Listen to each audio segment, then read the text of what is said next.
Kalau biasanya saya pulang kantor dari melaksanakan dinas, biasanya pukul 4, pukul 5 sore.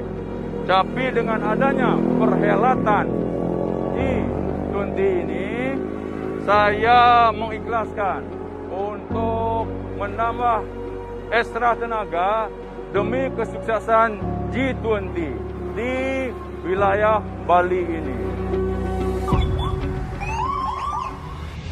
Jadi saya tetap semangat, tetap ready, tanpa ada beban apapun.